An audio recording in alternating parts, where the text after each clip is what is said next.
सलाम, आदाब, नमस्कार। मेरा नाम है मैशर आलम और आज तारीख है 13 फरवरी 2026। चलिए जानते हैं आज की ताज़ा, अहम और ज़रूरी खबरें। लेकिन खबरों की शुरुआत से पहले आपसे एक छोटी सी अपील है, अगर आप हमारे इस चैनल पर नए हैं तो चैनल को सब्सक्राइब जरूर करें और अगर वीडियो को फेसबुक में देख रहे हैं तो फेसबुक पेज को फॉलो करके वीडियो को ज़्यादा से ज़्यादा शेयर करें। तो चलिए दोस्तों, शुरू करते हैं आज बिहार की ताज़ा तरीन खबरें। पूर्णिया सड़क हादसे में कटिहार के युवक की मौत, तेज रफ्तार गाड़ी की टक्कर से बाइक सवार की गई जान, घर लौटने के दौरान हुआ हादसा। पटना सिविल कोर्ट में वकीलों ने ठप किया काम, अधिवक्ता इंदिरा की मौत की उच्च स्तरीय जांच की मांग, जली अवस्था में मिली थी बॉडी। कटिहार गोलीकांड का आरोपी छोटू मंडल गिरफ्तार, 24 जनवरी को दिया था वारदात को अंजाम, पुलिस ने पिस्तौल और कारतूस भी बरामद किए। किशनगंज में 105 लीटर अवैध शराब जब्त, होली से पहले बंगाल से मधेपुरा ले जा रही थी खेप, 3 गिरफ्तार। किशनगंज जिला में बैंक हड़ताल, 200 करोड़ रुपए का लेन देन प्रभावित, नए लेबर कोड और 5 डे वर्किंग वीक की मांग पर ठप रही सेवाएं। किशनगंज में 105 ग्राम ब्राउन शुगर जब्त, 3 तस्कर गिरफ्तार। ठाकुरगंज को जल्द मिलेगी जाम से मुक्ति, 39 करोड़ रुपए की बाईपास सड़क का निर्माण, मुख्यमंत्री नीतीश कुमार की किशनगंज होने वाली यात्रा से पहले कार्य में तेजी। पूर्णिया में बंद के समर्थन में ट्रेड यूनियनों का प्रदर्शन, 4 लेबर कोड के विरोध में सड़क पर उतरे मजदूर, बैंक कर्मी सरकार के खिलाफ नारेबाजी। पूर्णिया में कार और ट्रक की भीषण टक्कर, कटिहार के एक युवक की मौके पर मौत, दूसरे के हालात नाजुक, बारात अटेंड कर घर लौट रहे थे दोनों। पूर्णिया के रामायण नगर में आग से घर जला, परिवार की 2 लाख की संपत्ति का नुकसान, शॉर्ट सर्किट की आशंका। अररिया के नरपतगंज में बस से 19,200 नशीले टेबलेट बरामद, पुलिस ने छापेमारी कर ट्रोमाडोल जब्त की, तस्कर मौके से फरार। अररिया के जोकीहाट विधायक मुर्शीद आलम ने विधानसभा में उठाया जर्जर पुल का मुद्दा, पलासी प्रखंड के रामनगर में नए पुल के निर्माण की मांग की। अररिया जिला में 65 युवाओं को मिला प्रमाण पत्र, प्रधानमंत्री विश्वकर्मा योजना के तहत ट्रेनिंग हुआ पूरा। अररिया में रिश्वत मांगने के आरोप में मुंशी निलंबित, एसपी ने जनता दरबार की शिकायत पर की कार्रवाई, विभागीय जांच शुरू। पटना डीएम ने भीख मांगने को बताया कलंक, पब्लिक से मांगी जानकारी, कॉल सेंटर के जरिए होगा रेस्क्यू और पुनर्वास, कई विभाग मिलकर चलाएंगे अभियान। बिहार के दरभंगा में प्रधानमंत्री नरेंद्र मोदी की मां को लेकर कथित आपत्तिजनक टिप्पणी के मामले में गिरफ्तार युवक को पटना हाईकोर्ट से जमानत मिल गई है। करीब 5 माह से अधिक समय तक जेल में रहने के बाद अब उसकी रिहाई का रास्ता खुल गया है। जब बिहार में राहुल गांधी के वोटर अधिकार यात्रा चल रहे थे तब उन्होंने मोदी की मां को लेकर अपशब्द बातें कही थी। दोस्तों, बिहार की महिलाओं के खाते में आएंगे 20-20 हजार रुपये। जानिए कब आएगी महिला रोजगार योजना की दूसरी किस्त। चलिए विस्तार से समझते हैं। बिहार की महिलाओं के लिए अच्छी खबर है। मुख्यमंत्री महिला रोजगार योजना के तहत दूसरी किस्त की राशि मार्च के अंतिम सप्ताह तक जारी की जाएगी। यह राशि उन्हीं महिलाओं को मिलेगी जिन्हें नवंबर में पहली किस्त के रूप में 10-10 हजार रुपये मिले थे। दूसरी किस्त के तहत 20 हजार रुपये दिए जाएंगे। यह राशि सीधे महिला उद्यमी के बैंक खाते में डीबीटी के माध्यम से भेजी जाएगी। हालांकि इस राशि के साथ महिला को खुद भी 5,000 रुपए मिलाने होंगे, यानी कुल राशि से अपने रोजगार को आगे बढ़ाना होगा।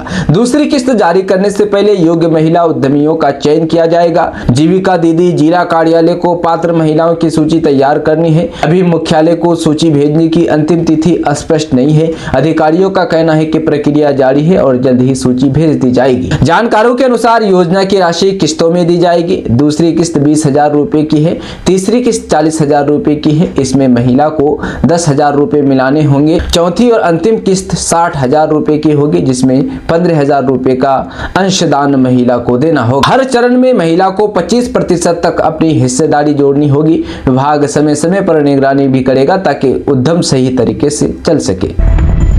दोस्तों, बिहार के लाखों बिजली ग्राहकों के लिए बड़ी राहत की खबर है। राज्य सरकार बकाया बिजली बिल पर लगने वाले चक्रवृद्धि ब्याज यानी सरचार्ज को पूरी तरह माफ कर रही है। विधानसभा में ध्यान आकर्षण प्रस्ताव के दौरान ऊर्जा मंत्री विजेंद्र प्रसाद यादव ने स्पष्ट संकेत दिया है कि ग्राहकों को सिर्फ मूल राशि चुकानी होगी। ब्याज पर सरकार सहानुभूति पूर्वक विचार कर रही है। विधानसभा में कई विधायकों ने बढ़ते बिजली बकाया और उस पर लग रहे भारी ब्याज को लेकर चिंता जताई है। उनका कहना था कि आर्थिक रूप से कमजोर ग्राहकों के लिए चक्रवृद्धि ब्याज बोझ बनता जा रहा है। जवाब में ऊर्जा मंत्री ने कहा कि सरकार इस विषय पर गंभीर है और ब्याज माफी पर सकारात्मक निर्णय लिया जा सकता है। सरकार के समाधान योजना 2025-26 के तहत एक मुश्त बकाया भुगतान करने पर सरचार्ज में 10% तक छूट देने का आश्वासन दिया गया है।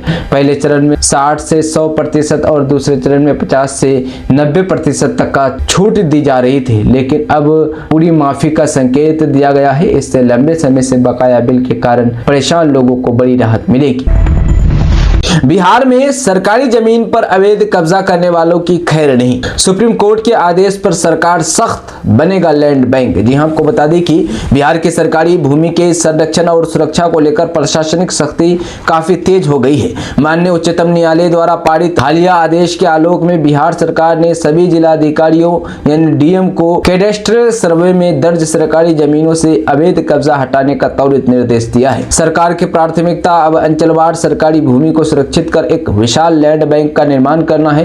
राजस्व एवं भूमि सुधार विभाग के प्रधान सचिव श्री सीके अनिल ने निर्देश जारी करते हुए कहा है कि कैडेस्ट्रल सर्वे में दर्ज ऐसी सरकारी भूमि जिसकी विधि सम्मत बंदोबस्ती नहीं हुई है और वह निजी व्यक्तियों के कब्जे में है, उसे प्राथमिकता के आधार पर मुक्त कराया जाएगा। सरकार ने साफ किया है कि इस प्रक्रिया में किसी भी प्रकार की लापरवाही बर्दाश्त नहीं की जाएगी। माननीय उप मुख्यमंत्री सह राजस्व मंत्री श्री विजय कुमार सिन्हा ने कहा कि सरकारी भूमि राज्य की अमूल्य संपत्ति है। उन्होंने स्पष्ट शब्दों में कहा है कि इस पर किसी भी प्रकार का अवैध कब्जा न तो स्वीकार्य है और न ही सहनीय। 18 को तिलक, 24 को बारात। सेहरा पहनने से पहले कफन में लिपट गया युवक, ऑटो हादसे में बुझा घर का चिराग। जी हां, आपको बता दें कि बिहार के भोजपुर जिले के चरपोखड़ी थाना क्षेत्र अंतर्गत पडरिया पुल के पास गुरुवार दोपहर एक सवारी ऑटो के अनियंत्रित होकर पलट जाने से 21 वर्षीय युवक की मौत हो गई, जबकि एक महिला गंभीर रूप से घायल हो गई है। मृतक की पहचान चरपोखड़ी थाना क्षेत्र के काउप गांव निवासी धर्मराज शाह के पुत्र तिलकराज 21 वर्षीय तिलकराज के रूप में हुई है। घायल महिला को इलाज के लिए आरा सदर अस्पताल में भर्ती कराया गया है। अब मात्र 480 घंटे की ट्रेनिंग कर युवा प्लास्टिक उद्योग में नौकरी हासिल कर सकेंगे। युवा assistant machine operator, assistant plastic recycling व assistant machine operator plastic processing recycling की ट्रेनिंग लेंगे। दरअसल बिहार महादलित विकास मिशन के तहत निःशुल्क रोजगारोन्मुखी कौशल विकास प्रशिक्षण कार्यक्रम के तहत इन युवाओं को केंद्रीय पेट्रो रसायन अभियांत्रिकी व प्रौद्योगिकी संस्थान सिपेट में प्रशिक्षण दिया जाएगा। इसमें छात्रों की उम्र 18 से 28 वर्ष रखी गई है और योग्यता 10वीं पास है। सिपेट के सहायक तकनीक अधिकारी आशुतोष कुमार साहू ने बताया कि आयु सीमा में पिछड़ा वर्ग के लिए 3 वर्ष तथा अनुसूचित जाति और अनुसूचित जनजाति वर्ग के लिए 5 वर्ष की छूट दी जाएगी। साक्षात्कार अथवा प्रौद्योगिकी परीक्षा के माध्यम से अभ्यर्थियों का चयन किया जाएगा। प्रशिक्षण पूरा करने के बाद 100% सफल अभ्यर्थियों को उद्योगों में रोजगार से जोड़ने की पहल होगी। उन्होंने बताया कि इसमें 160 सीट तय की गई है। दोस्तों, जनशक्ति जनता दल के राष्ट्रीय अध्यक्ष तेज प्रताप यादव ने सीएम नीतीश कुमार के लड़की वाले बयान पर पलटवार किया है। उन्होंने कहा कि मुख्यमंत्री नीतीश कुमार की बुद्धि पूरी तरह से फेल हो चुकी है। वह अब मुख्यमंत्री की कुर्सी और उस गरिमा के लायक नहीं है। पटना में तेज प्रताप यादव ने मीडिया से बातचीत करते हुए कहा कि लोग अपने पैर पर खुद कुल्हाड़ी मारते हैं, लोग खुद अपनी छाप छोड़ते हैं। वो क्या कहते हैं और क्या नहीं सभी देख रहे हैं। मुख्यमंत्री हंसी के पात्र बन चुके हैं, देश भर के लोग देख रहे हैं। उन्होंने कई राज्यों में होने वाले चुनाव पर कहा कि चुनाव होगा, हमारी पार्टी चुनाव लड़ेगी। उन्होंने बजट सत्र में नेता प्रतिपक्ष तेजस्वी यादव के नहीं दिखने पर कहा कि उनकी तबीयत ठीक नहीं है, वह परेशान है। जख्म भरने में समय लगता है, तबीयत खराब होती है तो व्यक्ति उपस्थित नहीं हो पाता है। तेज प्रताप यादव ने महाशिवरात्रि को लेकर कहा कि हम महादेव के भक्त हैं, महादेव की हमारे ऊपर कृपा रहती है, हर पूजा पाठ करते रहते हैं। शिवरात्रि आ रही है, उस मौके पर पूजा होगी, हर हर महादेव होगा।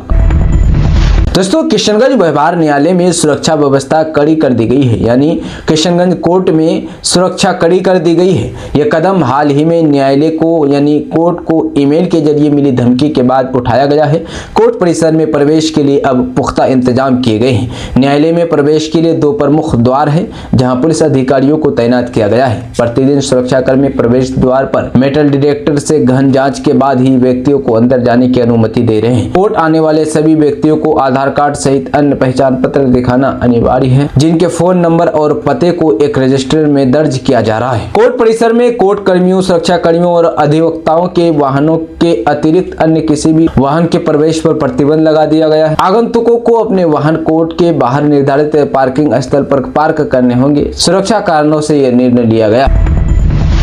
कटिहार के हसनगंज में 2 महिलाएं कर रही है मशरूम की खेती। स्वरोजगार से आत्मनिर्भर बन रही है, अन्य महिलाओं को भी दे रही है प्रेरणा। जी आपको बता दें कि कटिहार जिले के हसनगंज प्रखंड में 2 महिलाएं मशरूम की खेती कर आत्मनिर्भर बन रही है। लखनपुर गांव की उमा देवी और सुखनी देवी अपनी मेहनत और लगन से आर्थिक रूप से सशक्त हो रही है। साथ ही क्षेत्र के अन्य महिलाओं के लिए प्रेरणा भी बन रही है। लखनपुर गाँव की उमा देवी और सुखनी देवी अपने घरों में कम लागत, कम समय और सीमित जगह में मशरूम का उत्पादन कर अच्छा मुनाफा कमा रही है। उन्होंने ये भी साबित किया है कि सीमित संसाधनों में भी आत्मनिर्भर की राह बनाई जा सकती है। हालांकि अभी शुरुआती दौर में मशरूम का उत्पादन कम मात्रा में हो रहा है। उमा देवी ने बताया कि उन्होंने अपने पति के साथ सरकारी स्तर पर मशरूम उत्पादन का प्रशिक्षण प्राप्त किया था, जिसके बाद उन्हें सर्टिफिकेट भी मिला। प्रशिक्षण के उपरांत उन्होंने अपने घर में ही मशरूम की खेती शुरू की। शुरुआती दिनों में ग्रामीण क्षेत्रों में इसकी बिक्री को लेकर कुछ कठिनाइयों का सामना करना पड़ा, लेकिन अब लोग सीधे उनके घर आकर मशरूम खरीदने लगते हैं। दोस्तों, बिहार की राजनीति और लालू परिवार से जुड़ी सुर्खियां थमने का नाम नहीं ले रही है। जब से तेज प्रताप यादव ने प्रेस कॉन्फ्रेंस कर अनुष्का यादव और उनके परिवार पर गंभीर आरोप लगाए हैं, तब से सियासी और सामाजिक गलियारों में हलचल तेज है। अब तक चुप रहे अनुष्का यादव के भाई आकाश यादव ने अपनी चुप्पी तोड़ी है और तेज प्रताप यादव को आईना दिखाया है। उन्होंने साफ कर दिया है कि वे अपनी बहन के सम्मान से किसी भी कीमत पर समझौता नहीं करेंगे। आकाश यादव का ये बयान न केवल भावुक है, बल्कि उन लोगों के लिए एक बड़ी चेतावनी भी है जो निजी दस्तावेजों और तस्वीरों के सहारे किसी भी महिला के चरित्र पर कीचड़ उछाल रहे हैं। आकाश यादव ने बेहद शालीनता और मजबूती के साथ अपनी बात रखते हुए कहा कि उनके घर में लक्ष्मी यानी नन्ही भांजी आई है और ये उनके पूरे परिवार के लिए बेहद खुशी और गर्व का विषय है। तेज प्रताप यादव के तीखे बयानों पर प्रतिक्रिया देते हुए आकाश ने कहा कि वे इन बातों को एक कान से सुनकर दूसरे कान से निकाल देते हैं, क्योंकि वे उन्हें परिवार का हिस्सा मानते आए हैं। लेकिन उन्होंने कड़े लहजे में चेतावनी दी है कि अगर तेज प्रताप यादव के अलावा कोई भी दूसरा या तीसरा व्यक्ति उनकी बहन या भांजी पर उंगली उठाएगा तो वे उसे किसी भी सूरत में नहीं छोड़ेंगे। आकाश का कहना है कि परिवार की बातों को चौराहे पर लाना और किसी का चरित्र हनन करना उनके संस्कारों में नहीं है। दोस्तों, बिहार में एक ऐसा मामला सामने आया है जो आपके होश उड़ा देगा। जी हाँ, यहाँ बीए में पढ़ने वाली एक छात्रा ने एक युवक पर संगीन आरोप लगाए हैं। छात्रा का आरोप है कि उसके साथ 30 बार रेप किया गया है। अब छात्रा ने इस मामले में 7 लोगों पर केस दर्ज करवाया है। पूरा मामला पश्चिम चंपारण जिले के नौतन का है। आरोप है कि नौतन थाना क्षेत्र के एक गाँव की बीए की छात्रा को डरा धमका कर 11 माह में 30 बार दुष्कर्म किया, शादी का झांसा दिया। मीडिया रिपोर्ट्स की माने तो छात्रा ने इसकी जानकारी अपनी मां को दी। ये भी कहा जा रहा है कि इस घटना को लेकर हुई पंचायती में आरोपी ने शादी करने का झांसा दिया, लेकिन बाद में मुकर गया। सोमवार को छात्र ने मामले में मंगलपुर कला के वार्ड नंबर 2 के सनवर आलम समेत उसके परिवार के 7 लोगों पर FIR दर्ज कराई। अब पुलिस क्या कह रही है वो भी सुनिए। मीडिया रिपोर्ट्स की माने तो पुलिस ने बताया कि मामले में सनवर आलम के अलावा उसके परिवार के 6 अन्य लोगों को नामजद किया गया है। पुलिस मामले की जांच कर रही है। पुलिस को दिए आवेदन में छात्रा ने कहा कि सनवर मेरे कॉलेज में पढ़ता है, उसने मुझसे जान पहचान बढ़ाई और मेरे घर आने जाने लगा। उसके घर आने पर मेरी मां मना करती थी, लेकिन फिर भी वो आने जाने लगा। इसी बीच उसने बीते 10 अगस्त 2024 को मेरे घर आया और डरा धमका कर दुष्कर्म किया। छात्रा ने आगे ये भी बताया कि लोक लाज के मारे मैं चुप रह गई, लेकिन इसके बाद दुष्कर्म का सिलसिला उसने शुरू कर दिया। 10 अगस्त 2024 से 26 में 2025 तक उसने 30 बार मेरे साथ दुष्कर्म किया। दोस्तों, बिहार सरकार ने राज्य के बुनियादी ढांचे को विश्व स्तरीय बनाने की दिशा में अब तक का सबसे बड़ा कदम उठाया है। पथ निर्माण मंत्री डॉक्टर दिलीप कुमार जायसवाल ने विधान परिषद में जेपी गंगा पथ के विशाल विस्तार की घोषणा की है। बिहार सरकार ने अपनी महत्वाकांक्षी जेपी गंगा पथ परियोजना को अभूतपूर्व विस्तार देने का निर्णय लिया है। 118 किलोमीटर लंबे इस नए स्ट्रेच के निर्माण के साथ ही बिहार में सड़क कनेक्टिविटी का एक नया अध्याय शुरू होगा। राज्य सरकार ने जेपी गंगा पथ को पश्चिम में भोजपुर के कोइलवर 35 किलोमीटर से लेकर पूर्व में भागलपुर के सबौर 40 किलोमीटर तक विस्तारित करने की योजना को मंजूरी दी है। इस परियोजना पर कुल 16,465 करोड़ रुपए खर्च किए जाएंगे। ये सुपर हाईवे भोजपुर, मुंगेर और भागलपुर जैसे जिलों को सीधे पटना से जोड़ देगा, जिससे यात्रा के समय में लगभग 50% की कमी आएगी। ये प्रोजेक्ट बिहार की पहली ऐसी सड़क योजना होगी जिसे हाइब्रिड NUT मॉडल पर लागू किया जाएगा। इस मॉडल के तहत निजी कंपनियां निवेश करेंगी, जिससे न केवल काम की गुणवत्ता और गति बढ़ेगी बल्कि सड़कों का रखरखाव भी आधुनिक तरीके से सुनिश्चित होगा। परियोजना का बड़ा हिस्सा केंद्र और राज्य सरकार मिलकर वहन करेंगी।